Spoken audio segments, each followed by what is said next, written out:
दोस्तों, मेरे YouTube channel सही बोलता पर आपका स्वागत है। दोस्तों, 26 जनवरी, आज 26 जनवरी है और 26 जनवरी से जुड़ा इतिहास क्या है। दोस्तों, संविधान सभा जिसके अध्यक्ष डॉक्टर राजेंद्र प्रसाद थे और जिसकी प्रारूप समिति के अध्यक्ष डॉक्टर भीमराव अंबेडकर साहब थे, उन्होंने 26 नवंबर 1949 को संविधान भारत को सौंपा और 26 जनवरी 1950 को संविधान भारत में लागू हुआ। दोस्तों, बचपन से ही हम 26 जनवरी और 15 अगस्त का इंतज़ार करते थे। जब से होश संभाला तब से हमने 26 जनवरी और 15 अगस्त का ऐसे इंतज़ार किया है कि मानो बहुत ही उत्सव और हर्ष की घड़ी हमारे सामने आ रही हो। ये दो पर्व ऐसे हैं जो हमारे अंदर जोश और देशभक्ति की भावना को जगाते हैं। दोस्तों, इस दिवस पर मैं सबसे पहले सलाम करना चाहूँगा अपने उन वीर सैनिकों का, अपने उन वीर जवानों का जो बॉर्डर पर रहते हुए हमारे देश की रक्षा कर रहे हैं। वो अपने परिवारों से इसलिए दूर हैं ताकि हम अपने परिवारों के साथ यहाँ पर सुख से रह सकें, शांति से रह सकें। उनके शहादत ही हमारे देश को बचाए हुए हैं और इनका जितना भी आभार जताया जाए और इनका जितना भी धन्यवाद दिया जाए वो बहुत कम है। मेरे देश की तरक्की के लिए मेरे देश की टीम को हर खिलाड़ी की आवश्यकता है, जिसमें सैनिक भी एक है। मेरे देश को आवश्यकता है बुजुर्गों की कि वो हमें मार्गदर्शन दे सके।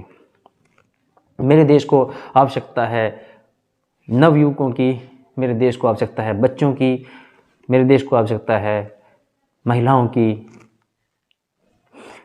जो अपनी भागीदारी इस देश के लिए दे रहे हैं। देश के नौजवानों को किस चीज़ की आवश्यकता है? देश के नौजवानों को चाहिए शिक्षा।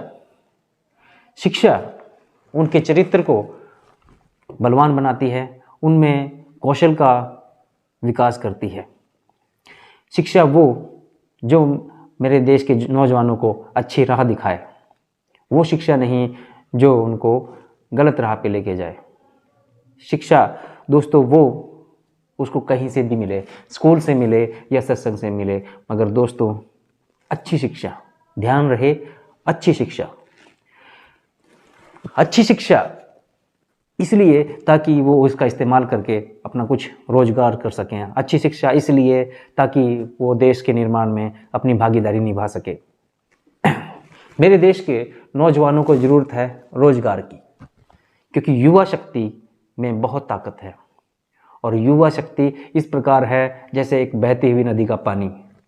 अगर उस पानी को सही दिशा नहीं दी गई तो वो बड़े से बड़े बांधों को भी तोड़ देता है। इसलिए मेरे देश के नौजवानों को, युवकों को रोजगार की आवश्यकता है ताकि वो अपने श्रम को, अपने ताकत को, अपने बल का प्रयोग सही से कर सकें। मेरे देश के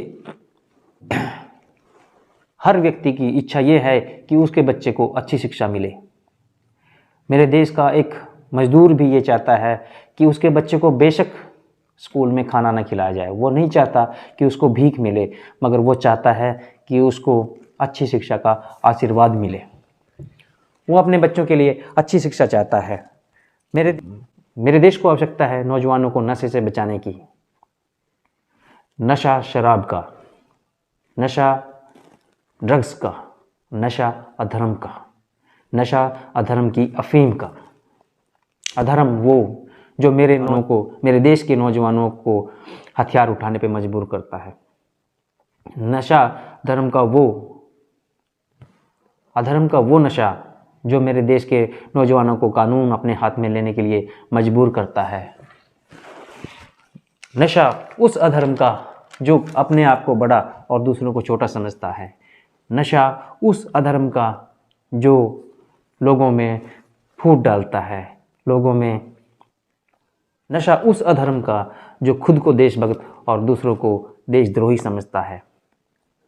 नशा उस अधर्म का जिसने चोरी, डकैती, लूटपाट, बलात्कार, कत्ल सबको आम कर दिया है। मेरे देश के नौजवानों को उस अधर्म के नशे से बचने की आवश्यकता है। मेरे देश को आवश्यकता है उन कवियों की जो देश का गुणगान करे, मगर मेरे देश को आवश्यकता है उन लोगों की भी जो इस सिस्टम में, इस व्यवस्था में कमियों को उजागर करके उन कमियों को दूर करने में हमारा सहयोग। हमें आवश्यकता है उन पत्रकारों की जो ईमानदारी से काम करे और हमारे सिस्टम की कमियों को उजागर करे ताकि उनको दूर किया जा सके। दोस्तों, किसी सिस्टम में, किसी व्यवस्था में, किसी समाज में कमी बताने का ये मतलब नहीं कि उसके बुराई की जा रही है। कमी बताने का ये भी मतलब होता है कि वो कमी दूर होने के बाद वो सिस्टम, वो समाज, वो देश एक नई खूबसूरती के साथ उभरता है। इसलिए हमें कमियां निकालने वाले लोगों की भी ज़रूरत है। दोस्तों, हमें आवश्यकता नहीं है उन नेताओं की जो ढींगे मारते हैं। वो नेता हमें नहीं चाहिए जो नित्य नए अभिनय करते हैं। वो नेता हमें नहीं चाहिए जो लोगों को लड़ाते हैं। वो नेता हमें नहीं चाहिए जो झूठे वादे करके लोगों को बहकाते हैं। हमें आवश्यकता है उन नेताओं की जो समाज में समृद्धि, सुख, शांति और भाईचारा बढ़ाते हुए देश की तरक्की करने का इरादा रखते हों। दोस्तों, इसी के साथ मैं अपने देश की उज्जवल भविष्य की और समृद्धि की कामना करते हुए आपसे विदा लेता हूँ। जय हिंद।